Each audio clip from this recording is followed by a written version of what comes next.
নমস্কার বন্ধুরা, কেমন আছেন সবাই? আজকে নিয়ে এসেছি বাঙালি ঘরের এক সাধারণ রেসিপি, লাল শাক ভাজা। প্রথমে কড়াইতে সরষের তেল দিয়ে দুটো শুকনো লঙ্কা চিড়ে দিয়ে দিলাম এবং তার মধ্যে দিয়ে দিলাম কুচিয়ে রাখা পেঁয়াজ।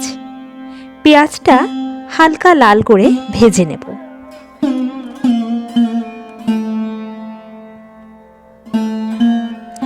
এই সময় পেঁয়াজে একটু নুন দিয়ে দিলাম, আপনারা আপনাদের স্বাদ অনুযায়ী দেবেন।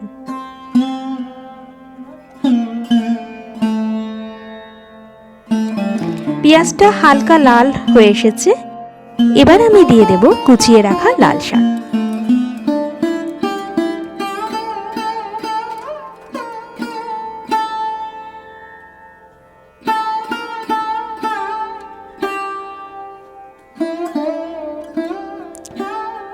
এবার দিয়ে দিলাম স্বাদ মতো নুন।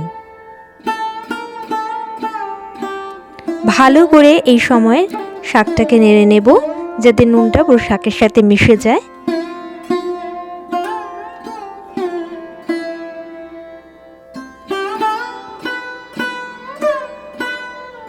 দেখুন শাক থেকে কি সুন্দর জল বেরিয়েছে।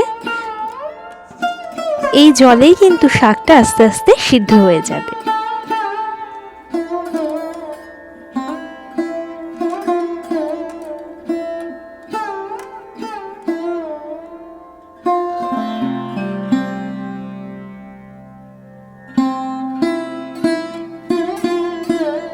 দেখুন আস্তে আস্তে জল কিন্তু ক্রমশ শুকিয়ে আসছে।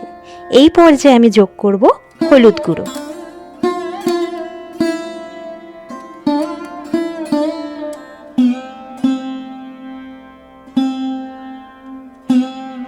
শাকটা দেখুন ভাজা ভাজা হয়ে এসছে, সিদ্ধ হয়ে গেছে।